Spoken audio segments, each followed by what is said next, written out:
Okay, hi everybody. Welcome to our second webinar about hybrid AI in action. And today we're talking about mastering AI governance by design. So I'd first like to do a welcome to country. So we acknowledge the traditional owners of country throughout Australia and recognise the continued connection on land, waters and culture. We pay our respect to the elders past, present and emerging. So today's webinar, we'll just introduce the presenters, but what we cover today is around, data governance, the role of data governance in AI, reducing risk, ensuring compliance, how hybrid AI helps reduce risks associated with pure machine learning approaches, and then have a discussion on the pros and cons of RAG, graph AI, and enter-prises and symbolic AI. So I'd like to welcome the speakers. So I'm Andrew Smales, I'm Director of RAG who represents Expert AI in Australia. I have 30 years experience in data management around structured and unstructured data, developing strategies, frameworks, architecture and solutions, a range of public and private organizations. I'd like to introduce Andre Ricotti, who is a seasoned expert in the AI industry, particularly in applying natural language understanding and automation techniques in his business development role at Expert AI. Andrea leverages over 20 years of experience in sales, management within the financial services, IT, data, and marketing sectors. His technical expertise, including developing and implementing AI-driven strategies that help organizations extract valuable insights from unstructured data, thereby improving decision-making processes and organizational efficiency. Janice Fleury is a solutions consultant focused on revolutionizing the insurance industry landscape. She guides Expert customers, helping them unlock efficiencies, enhance customer experiences, and mitigate risks through the strategic integration of AI technologies. In a world where data is now the new currency and innovation is the key to staying ahead, our mission is to empower organizations with cutting-edge AI solutions tailored to the unique challenges of the insurance sector. So lastly, Chris Harristy is Managing Director of Harristy Consulting. Chris Harristy is an AI researcher and entrepreneur renowned for his innovation work in artificial intelligence and its application to business growth. With a PhD in machine learning and large language models, Chris's research focused on creating advanced AI tools tailored for B2B sales and marketing. His notable contribution includes Allura AI software that automates personalized content generation for LinkedIn, cold calls, emails, and calling scripts, and revolutionizing outreach strategies. Andrea, would you like to start off the conversation? Sure. Thanks, Andrew, and good afternoon, everyone. Thanks for joining this meeting today. I'm going to start sharing my screen so I can start my presentation.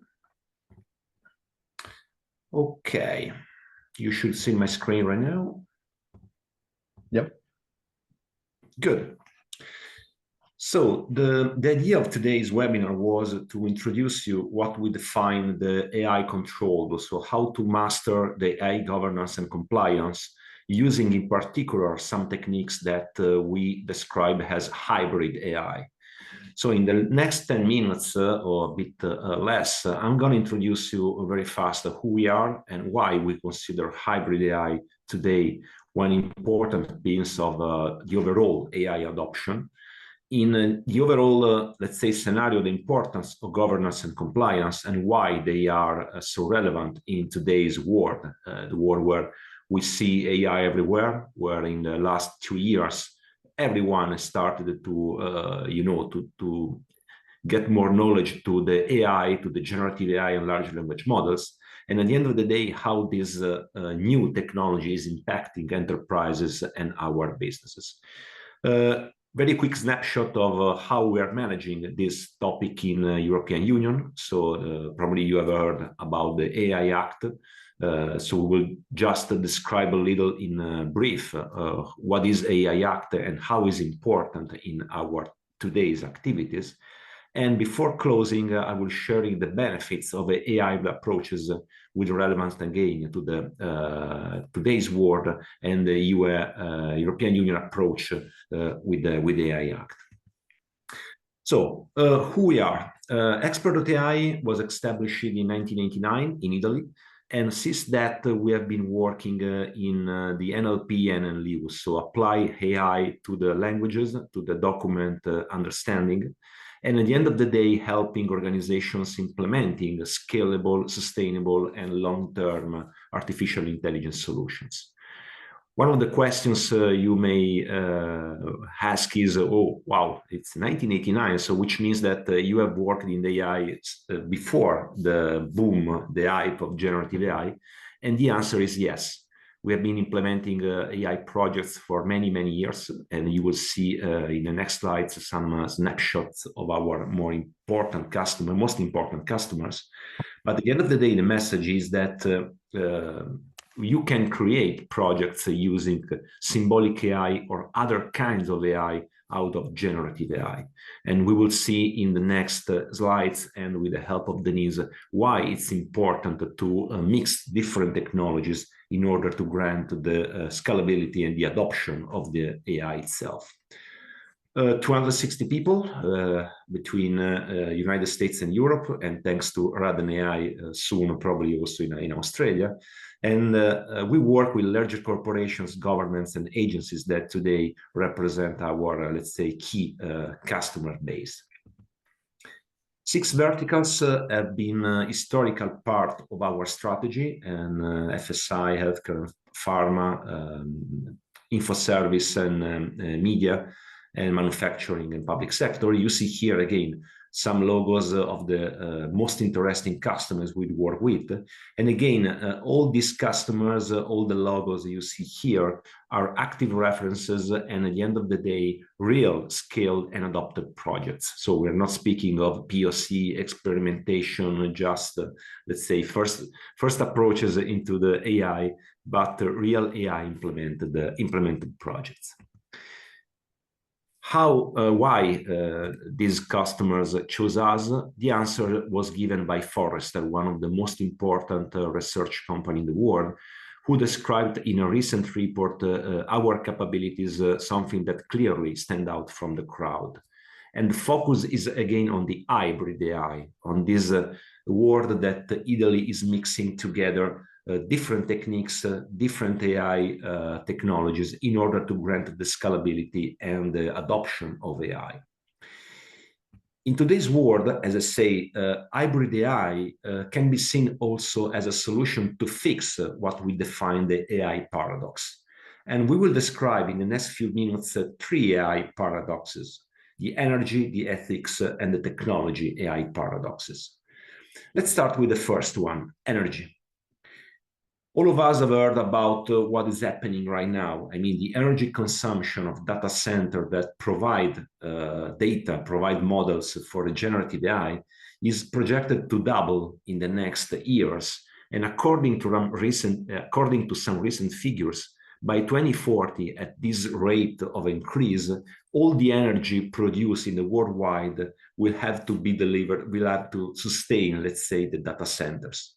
So there is a clear paradox, because these models, the generative AI technology is absorbing a huge quantity of energy, and at the same time, there is a need for creating new sustainable energy sources.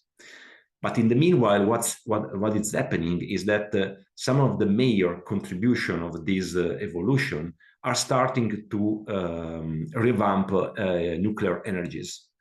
Microsoft, for example, has announced that will restart operations in the 3 Mile Highlands nuclear facility that someone of you will remember. It was the place of one of the most dangerous nuclear accident happened in the history. The same Google and Amazon. So there is the first paradox of these needs of energy, and same time the needs to reactivate the nuclear energy and understanding how to fulfill these needs to have more and more energy. The other paradox is ethic, and we will discuss about it with the AI Act focus. But has AI technology become more and more powerful? What is happening right now is that people, businesses, governments are starting to wonder themselves, hey guys, but what is happening right now? We see a technology that is becoming faster and powerful, and this technology is probably replacing human beings or even eliminating jobs. Our points of view, let's say the hybrid AI points of view, is that none of these two paradox, none of these two, let's say, dangerous potential things will happen. We consider the collaborations between humans and AI something that is fundamental for the evolution of AI and the capacity of human beings to work better. And at the same time, we will see a job transformation rather than a pure eliminating jobs. This is important because if you want the AI to be adopted and to be part of our day-by-day activities, this point is absolutely critical. AI is something similar to other breakthrough in the history of the humans. It will not make any difference, but we'll have absolutely to manage this technology in the better way as possible. Last part is related to tech. Gen AI, again, is now presenting itself as one of the most important breakthrough in technology, and this is absolutely true. But this is just the last step of a 70 years more history in the AI development.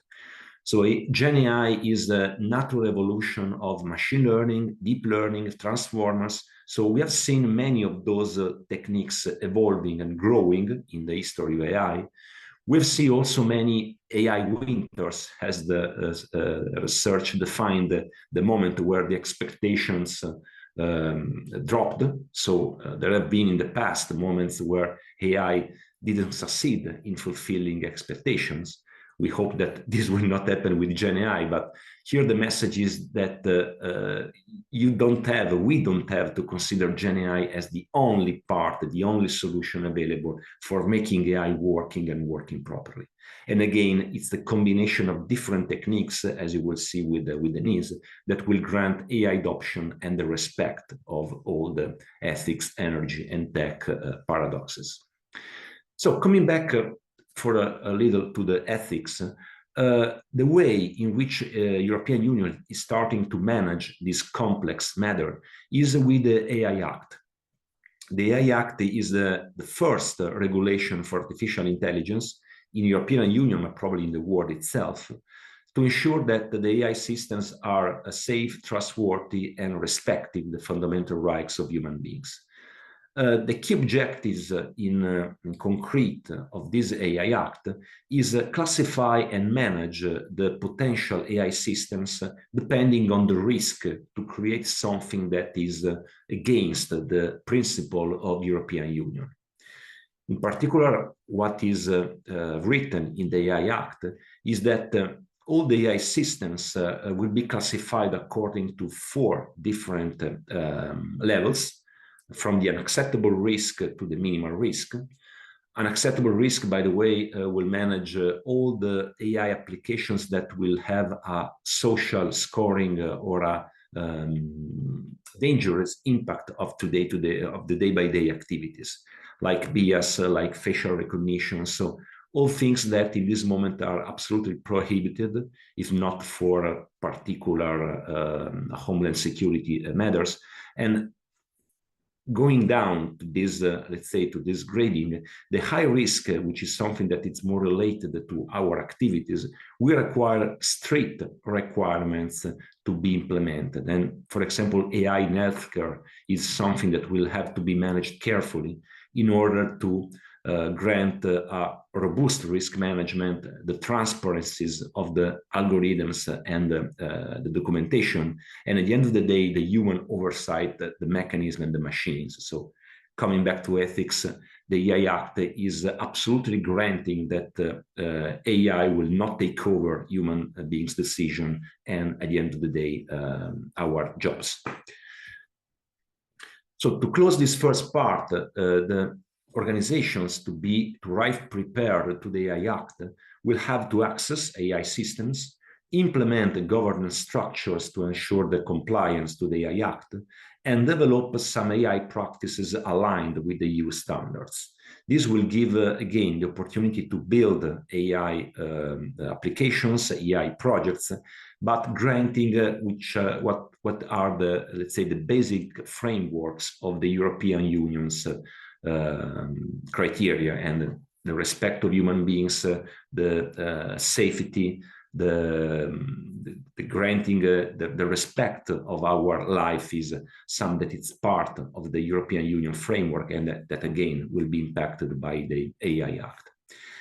The challenges are, again, to increase the compliance cost, but balancing the innovation with the regulation. And this is something that, again, we consider we could manage with an hybrid AI approach.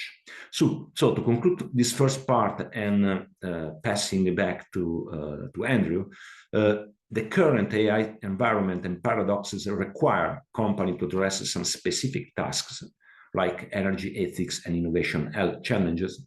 The AI Act is the first scheme to manage, in particular, ethics and will regulate very in deep how AI technology has been working and implemented. And last but not least, the key provisions of AI Act are perfectly addressed by our hybrid AI approach, as you will see, not only for ethics, but also for energy and innovation. And you will see how concrete this means, again, implementing AI projects. I'm closing here, and I pass back the stage to Andrew. Thank you, everyone. Okay, thanks, Andrea. So if you have any questions, put them in the Q&A, and we'll answer them at the end. So I'd like to pass the baton to Denise to talk about risk. Hybrid. Thank you. Clients. Sorry. Let me share my screen. Okay.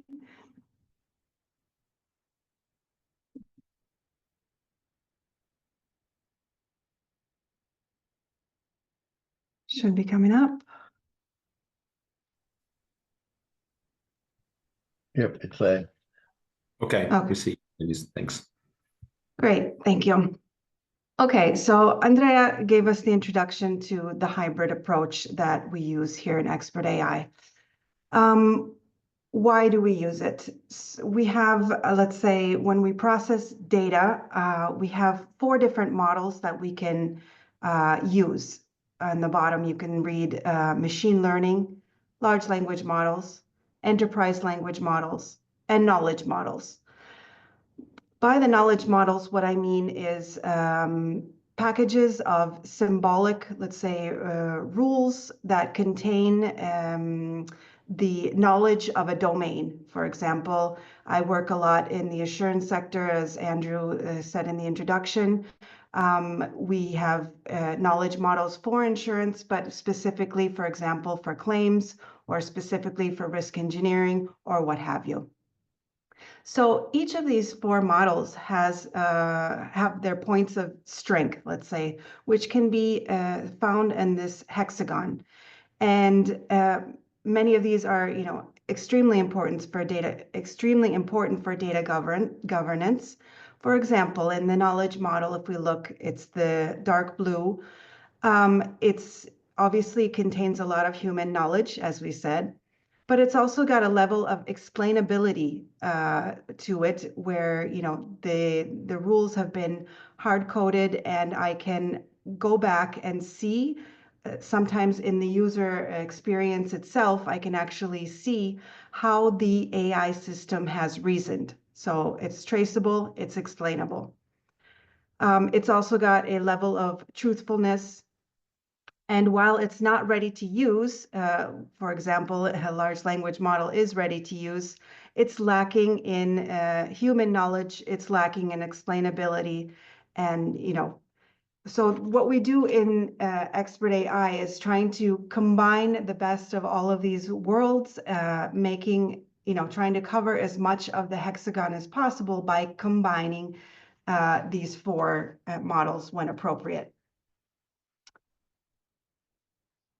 The road to, let's say, bringing value to our customers can seem quite simple, especially in today's world where generative AI, large language models are available for everyone.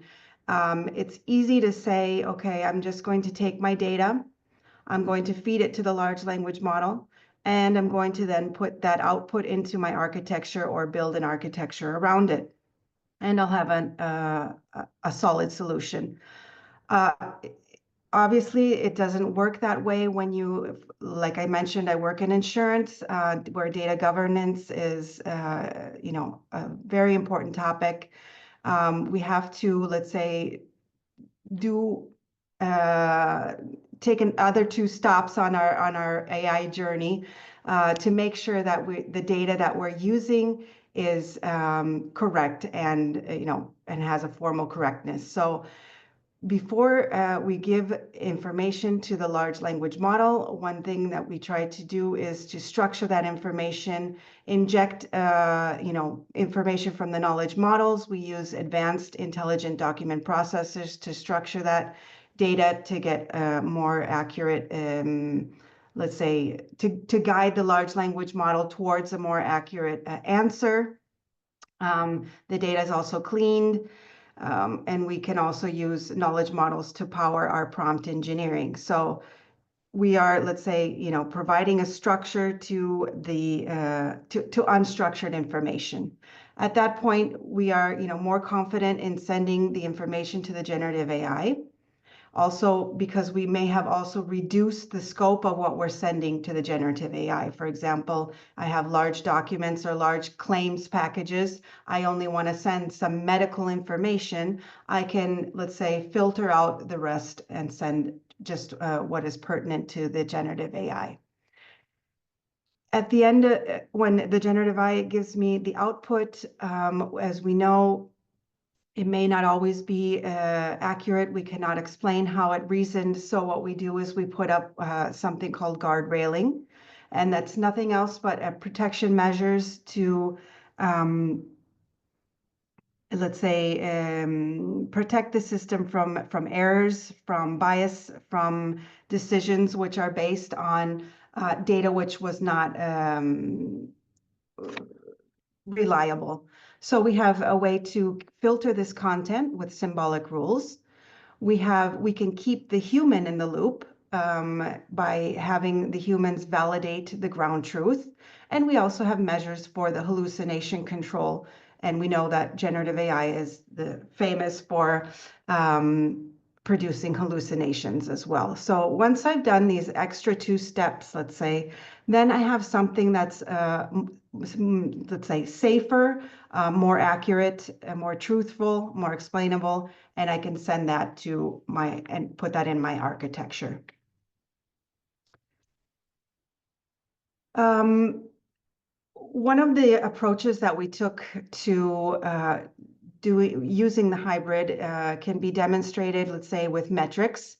We have let's take a medical claims package where we're getting, different kinds of medical reports.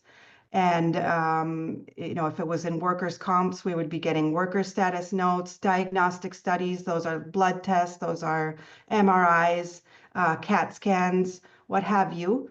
All of this medical information that we're processing, we decided, to try some different experiments to get the best results. So we've identified 23 different families of document types, and we're trying to extract, let's say, almost 60 data points from these.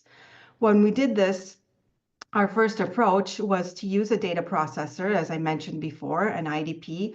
It's an OCR, you could call it OCR on steroids because it was powerful. The documents are not homogeneous, so we needed a way to recognize, obviously, the content inside, run through the acquisition phase and the conversion phase, where then we would send this information to the business rules. And those packages I mentioned containing a domain. So this contains a lot of information about medical reports.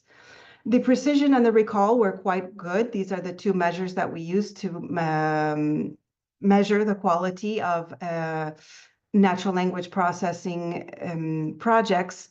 So the precision is looking at how accurate was the data point, is it correct or not? And the recall looks at how many times the data point was identified. So it's kind of like quality and quantity. We decided, okay, let's send the entire package to a large language model and see what comes out.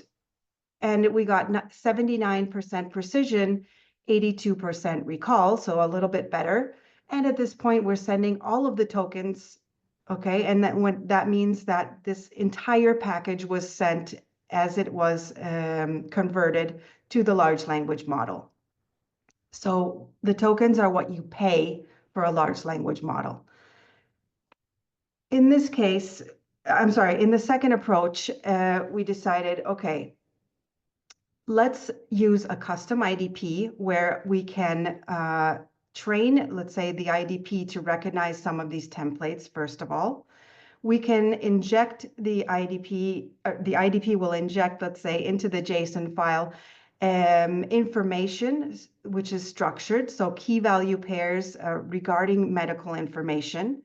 We're going to pass that then to a knowledge model, which has been, let's say, trained to not only recognize the medical information, but also filter the content so that I'm only looking at pieces of information that are relevant to what I'm trying to extract. For example, in claims, the claims handler needs to read objective information. So that's information that the actual physicians and medical staff are writing. Many times in the documentation, it talks a lot about what the patient feels. The patient said he had a headache. The patient said his arm hurt. We don't want any of that information when we're looking at claims. We only want the objective information. So using these knowledge models, we are able to read the text and understand where in the document I can find only objective information. So I'm filtering it in a way. And now that I've got this pre-processed models, we can send the data then to the business rules again. And this time we get much better precision, 86%, and the recall has also improved. What if we send it to a large language model instead? At this point, we have 89% precision and 87 recall. So this has jumped significantly. And as you will notice, we are now sending only 85% of the tokens because we have filtered out some of that information that we don't need.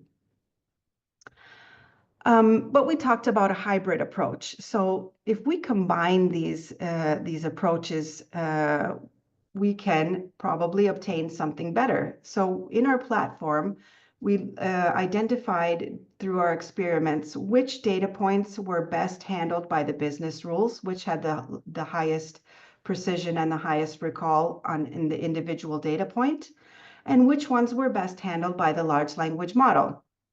When we identified the ones, then we were able to delegate the extraction of those data points either to the business rule or to the large language model, depending on which performed best. At that point, we obtained a hybrid solution, which was more accurate, so precision went to 92%. The recall is at 89, and now we're only sending 45% of the tokens. So we're having the customer save their calls on the tokens on the large language model, but it's also saving energy, and it's also being able to just send those smaller packages is how we can obtain such a high precision. In the end, I can also share for our customer, this also has a huge impact on the business value that we can provide.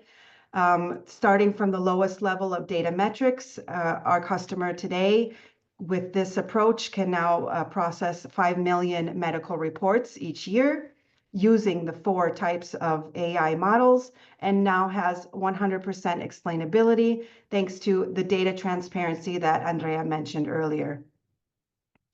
On the process level, well, they have the 95% accuracy over 58 parameters. And well, we took 5 months to deliver this the project, but after 5 months, there's now 1,200 active users in the system. They are saving time processing the claims by 40%, and we are eliminating 30% of the documents from the review because we were also able to identify sections and also real documents that were coming in the package that did not need to be reviewed. So in the end, the savings for this customer was quantified in $1 million per month, $1 million US per month in work avoided. A little side note was that the Chief Information Officer also won an award in his environment, as CIO of the year. So this is, how we use the hybrid approach and the concrete value that we obtain for our customers in using it. Back to you, Andrew. Okay, thanks, James. Thanks a lot. Very interesting numbers. So over to you, Chris, to talk about the different approaches. Thank you.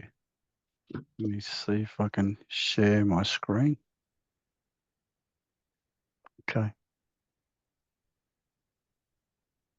All right, so my task is to talk to you about 3 different approaches, which was on the agenda: RAG, Graph AI, and Symbolic AI, and I've actually experienced and used all 3. So, firstly, RAG.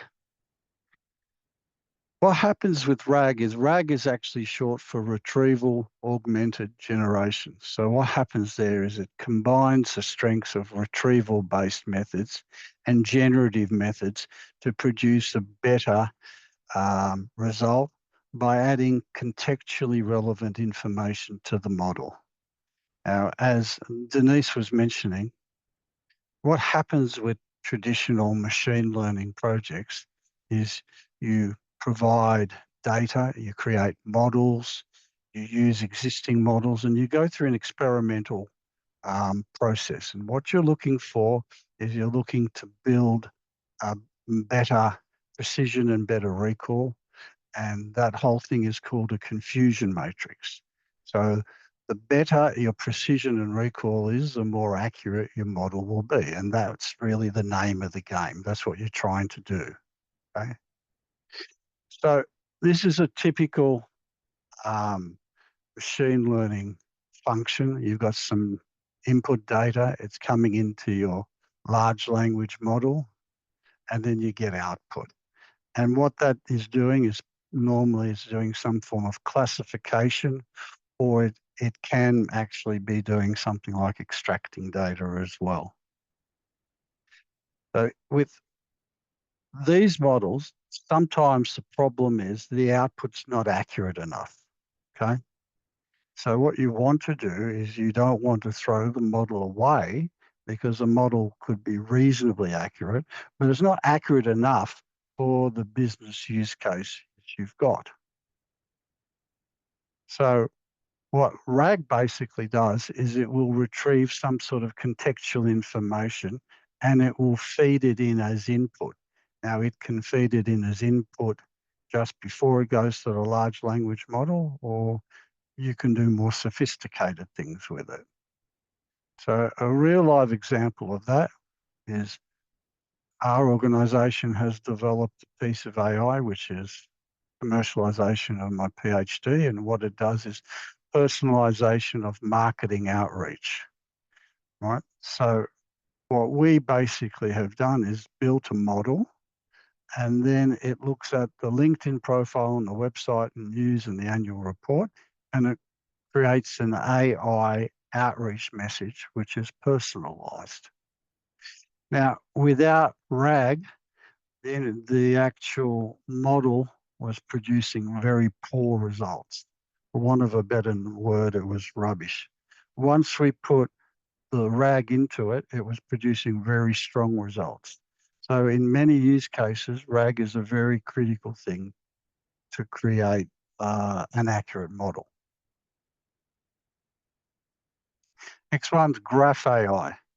Now, this is pretty different to normal IT. What happens here is you use a graph-based structure and algorithms to model the relationships between interconnected data points. Okay, so that's the difference. Normally, when you've got business data, what happens is you've got a SQL database and it uses the structure of a normalized database. And the tables and the records and the fields have what you would understand as normal information. In a graph database, it's different. You have nodes and you have an edge. And actually, the edge really is where the knowledge is. Okay, so here's an example. Susanna works at Salesforce. So it's not just the nodes, it's actually the edges which create the knowledge and the information. So an example of that, and I think it's been talked about very briefly today, is ontologies. An ontology is a graph structure of knowledge. And why you would want to do that is because then you can try and create a generalized description of knowledge, and then you can use that in your AI models. So this way of actually storing data is quite different to a normal relational database. And one of the most famous graph databases is called Neo4j. And I've used another one, which is called Kraken.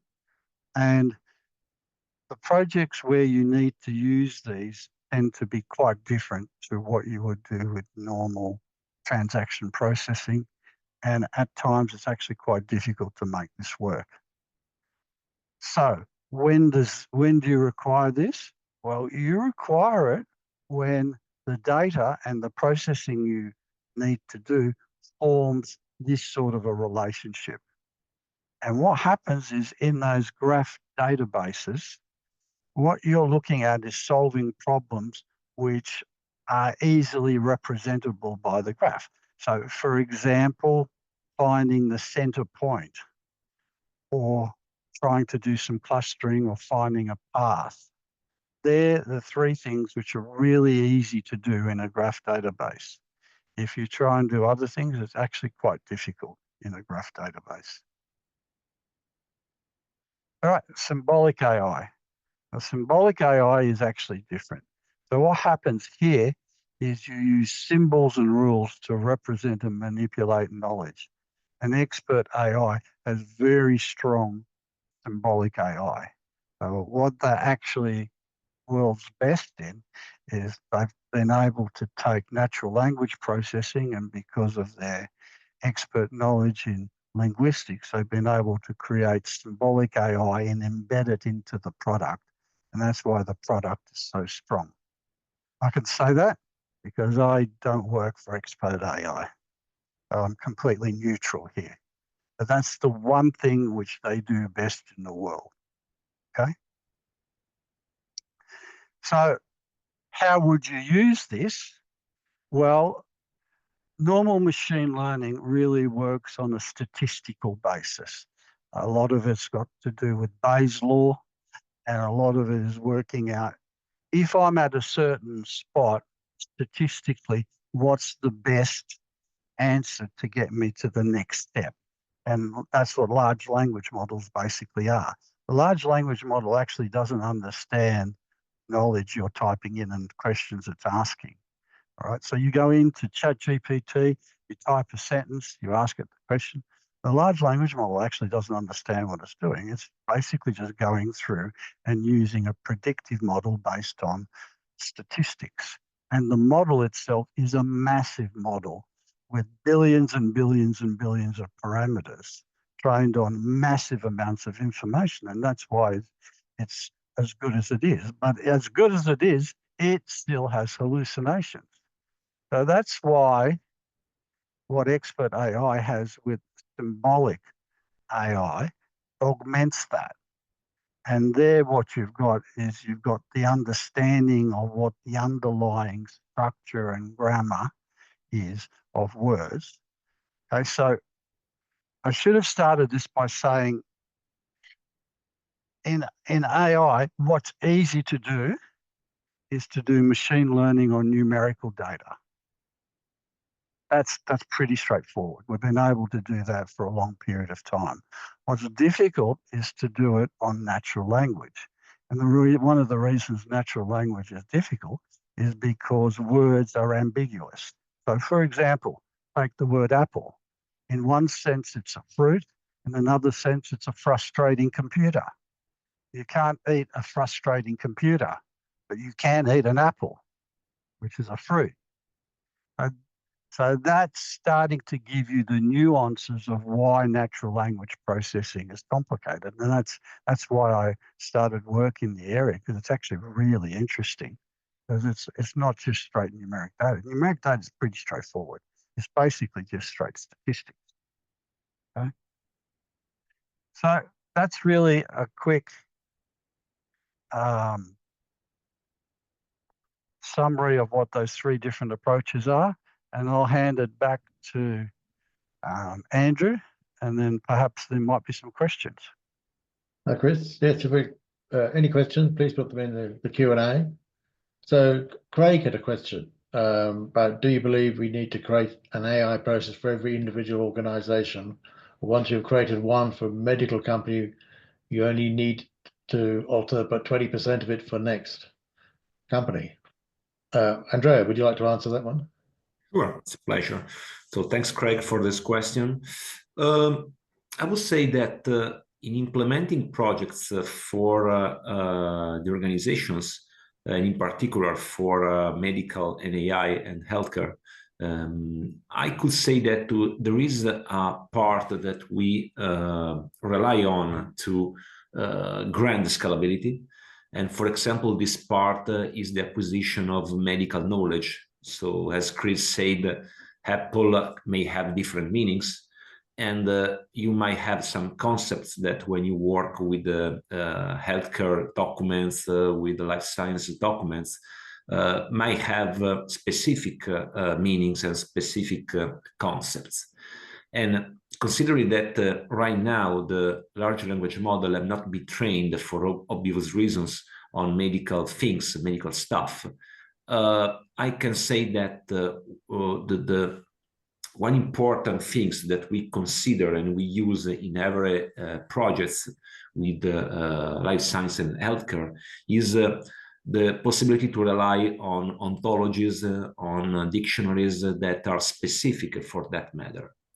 But having said that, in order also to grant some of the AI Act requirements, each project, each customers of us has a separate model that we develop and build for each customer. So we are not using every data like a huge, let's say,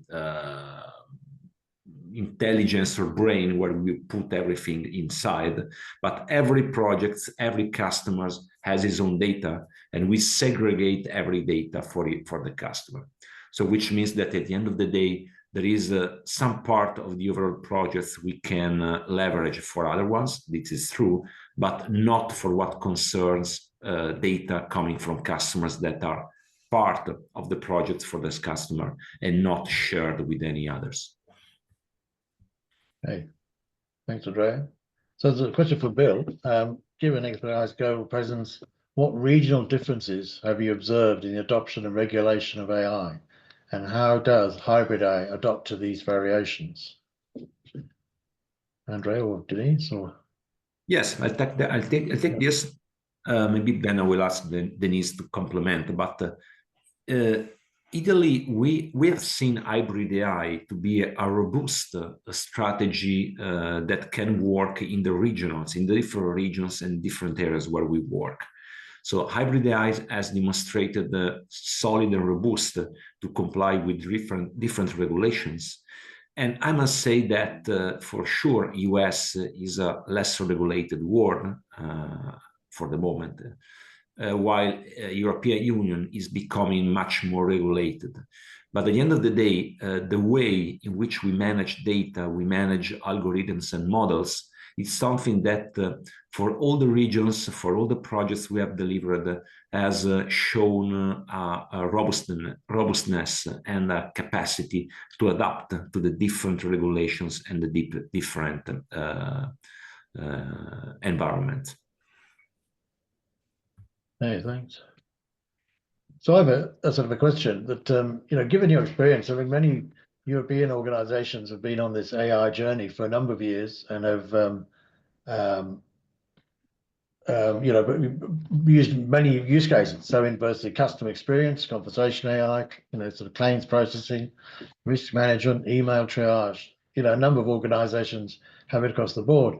So I was just wondering, you know, what is the sort of key criteria from a governance point of view to actually get those sort of enterprise outcomes? What would you say your customers who really succeeded, how they have achieved those sort of enterprise outcomes and manage enterprise, you know, outcomes from AI, rather than just a project by project approach?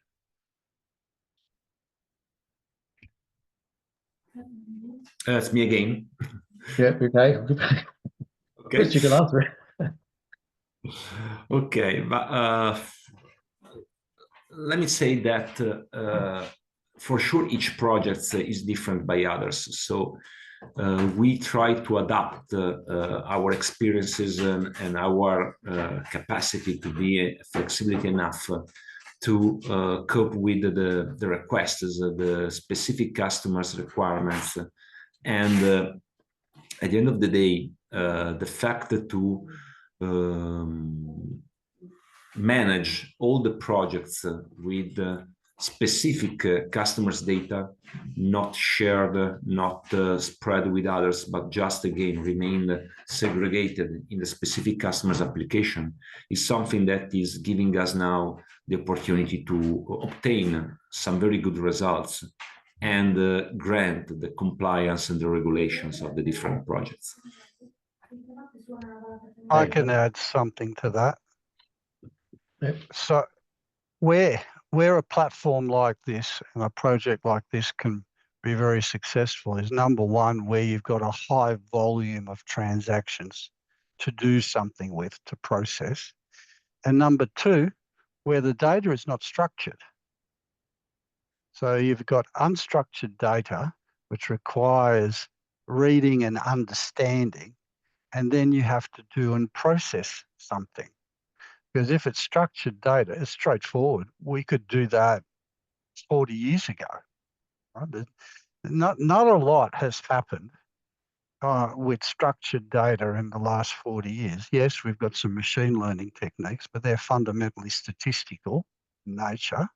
Yes, the statistics have got slightly more complicated, but not a lot on the machine learning side. But standard data processing is all about high volume of transactions, structured data, known algorithms, known business rules, bang, out it goes.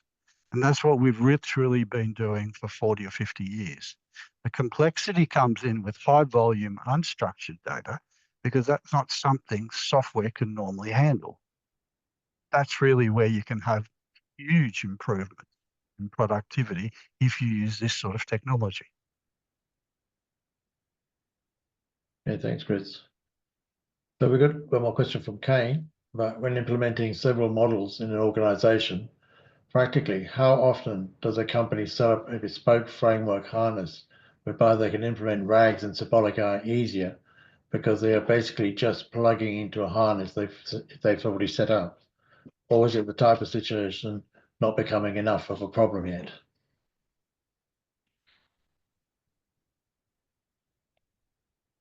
So Andrea, do you want to? I'm not sure I understood the word harness. I think a framework. Okay, setting up a bespoke framework for several models in an organization where they can implement RAGs and Symbolic AI easier. because they're just plugging into the framework that they have set up. Well, I can answer that for you. That's Okay. what Expert AI is. It's a platform which actually does that, and it does that very elegantly. Okay, I see now. Okay. But that's what you actually do. It is, it is. Now, Okay. it's no problem. I'm very happy to accept your salary for this month. Chris, we'll discuss that. I'll send you my wife's bank account number. Sure. Well done. But the bottom line is there's many platforms out there.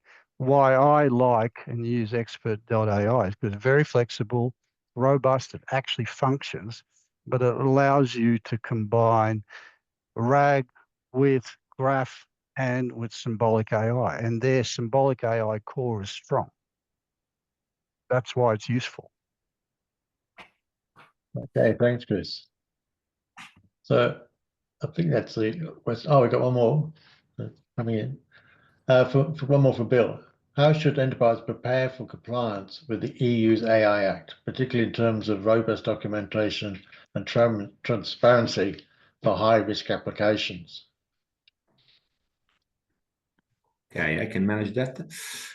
I would say that what enterprises should do in this moment. I mean, in this moment, we as expert.ai do not cover high-risk applications. But let me say that for high-risk or medium-risk applications, what is important is granting to the regulator that you have adopted all the measures needed to grant safety and the explainability of the models. And this is becoming quite important. So what we see right now in the European Union, at least, is that you cannot answer to the regulators, oh, guys, I just applied the large language models, I got that answer, let's stop it. You cannot answer in that way. You must grant in all the possible way how you manage to control the results and avoid any bias or any problems in generating these answers. This is, in my opinion, the most important things enterprises we should take care in consideration. Well, the extra thing I'd add to that is it's actually a fairly substantial piece of work, and the earlier you start, the better. Because what tends to happen is because people or organizations they're not clear on what needs to be done, they delay it, and they put it off. Actually, that's the last thing you should be doing. Start ASAP, because there's a fair chunk of work to do. And if you don't do the work, like it doesn't really matter in the US, because especially now they're going to go deregulation. But if you're going to do it in Europe, there are consequences of not complying, and they're worse than starting now. Yeah. Okay, well, thanks, everybody. So I'll just finish up. I'll talk about, we're going to do another webinar in February once everybody's got back from summer holidays. And it'll be on hybrid AI for insurance. So talking about specifically around the use cases that have been implemented in multiple sort of insurance companies across Europe and in the US. So that's what we'll organize a webinar. We haven't finalized the date, but we'll let you know when the date is going to happen. So I'll be sending you out the recording of this with the slides probably tomorrow. And if you have any questions, please ask them and be in touch. They'll be very helpful. Okay, so thanks everybody. Thanks for joining. Thank you, Denise, Andrea, and Chris. It was a very interesting webinar. Thanks a lot. Thanks so much. Everyone. Okay, Bye-bye. bye. Bye-bye. All right.